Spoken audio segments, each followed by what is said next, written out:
So today we are going to talk about one of the strangest and most mysterious apostles Berserk has ever given to us. And that is none other than our masked and cloaked baby boo, RAKSHAS. And honestly, I'm a little surprised that I haven't talked about him yet because he is one of my favorite apostles in the entire series and still would have a ton of potential even after already making quite an impact, especially in the Fantasia arc. Before I get into it though, if you're not subscribed to the channel already, consider hitting that subscribe button and turning on the bell notifications. I am 3/4 of the way to 100k subscribers, and once I reach that goal, I'm going to activate my Crimson Bailet and bring you all in with me to the deepest depths of the astral world, where I plan to I plan to give you all a wonderful pizza party. It's gonna be lit, there'll be plenty to go around, the Snail Apostle will be there. Don't you want to meet him? He's a nice guy, really. So go ahead and subscribe to the channel because greatness awaits you very soon.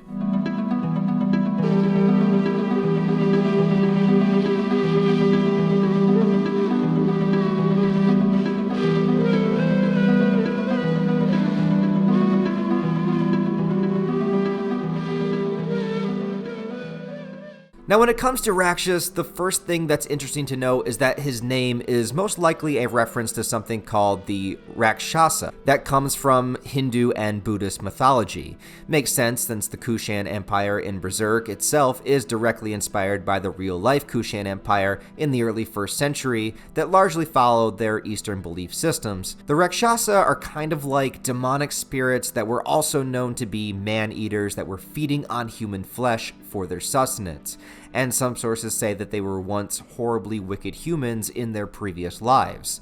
They also apparently have the ability to change their shape and their form, as well as dabble in magic and illusions. Some sources saying that they prefer illusion over traditional weapons when it comes to battle. And what's funny about that is that all the actual lore of the RAKSHAS is very fitting for the character RAKSHAS himself. Being an apostle, he is of course a man-eater. He's a demonic being, only becoming an apostle because he, as a human, assumingly, must have chosen to accept and embrace his darkest tendencies. And RAKSHAS in the story also seems to battle in a way that you could call very illusionary. RAKSHAS is extremely unique for a number of reasons. First of all, let's start with what we know about his human self. All we really know is that he was once a Kushan himself, and even a member of the lucrative Bakiraka warriors, though for unknown reasons he was exiled from the Kushan Empire, and at some point he must have encountered a Bailet and made a sacrifice in order to ascend to becoming an apostle. But there are many more things about him that are a lot different than traditional apostles that we see in the story. For starters, other than Ganishka himself, he is the only Kushan apostle that we've seen so far. Now, there are hundreds upon thousands of apostles out there, so I'm sure there could be more, but these two, Ganishka and RAKSHAS, are really the only Kushan apostles that we've seen the entire run-through. Also, what's unique about him, and another similarity with Ganishka, is that RAKSHAS seems to not want to bear true loyalty to Griffith and the God Hand. Upon meeting RAKSHAS for the first time, he tells Griffith that he wants his head. And I mean that he wants to cut Griffith's head off, not that he wants to get the sucky from him. He's not like Lord Genin.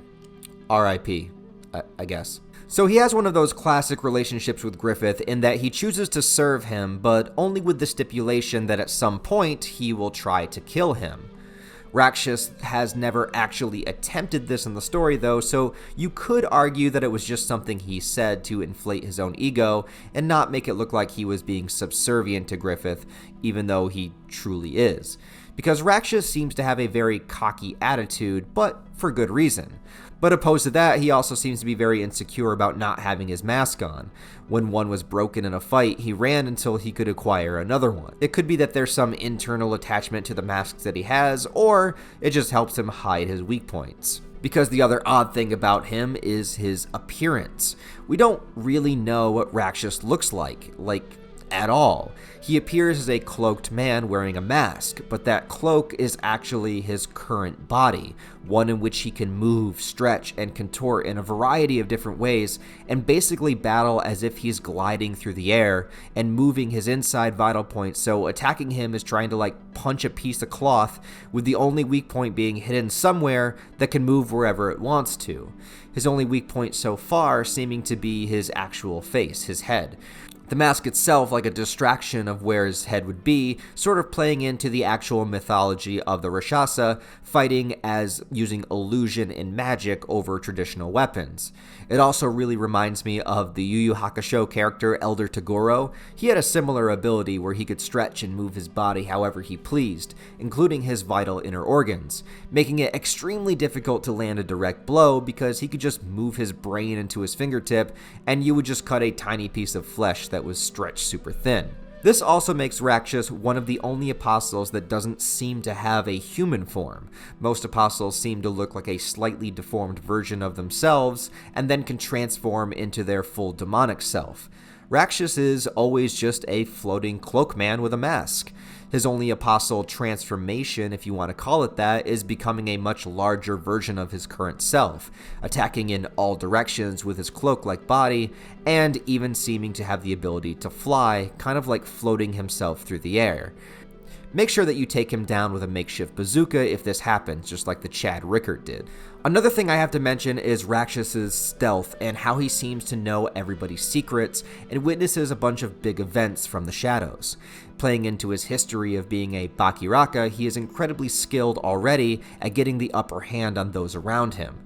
He had discovered that Ganishka was an apostle and as well knew about his Daka machine, even leading Salat to it to let him know about it. He also hitched a ride on the Zod Uber service so that he was there at Ground Zero when Griffith ripped open a tear in reality to the astral world. During the Fantasia arc, Rakshas secretly follows Rickert around and decides to kill him before he could leave the city, resulting in the battle between him, Salat, Daiba, and the Tapasa. Battling and trying to kill Rakshas would be incredibly challenging. The only characters thus far to even harm him are Rickert, who had a goddamn rocket launcher, because it seems that giant fiery explosions is a weakness. So there's that. Also, Salat did manage to land a single cut on Rakshas' true face with a knife that he had stashed in his toes. Yeah, that man is wild. But yes, apostles, though strong, they do have the same weaknesses of any other living being that their heart or their brain would be your prime targets. But Rakshas' vitals are kind of like finding a needle in a haystack when the needle can move wherever it wants to. And yes, that's a quote from Yu Yu Hakusho, but it fits really well here. All in all, Rakshas is one of the coolest apostles in the series just due to his pure design, abilities, and attitude. Let me know what you think about him and this beautiful mask-wearing bastard down below. Tell me your best Rakshas moment, and what do you think his true intentions are when it comes to Griffith and the God Hand? Let me know all of that below, because I'd be really curious to hear your thoughts. Also, like the video if you enjoyed it, and please subscribe if you want to be part of the epic 100K pizza party. Also, if you want, check out the links in the description for my Patreon and merch store if you want to support the channel on that extra level. Other than that, guys, I hope you all have a wonderful rest of your day, and I'll talk to you next time.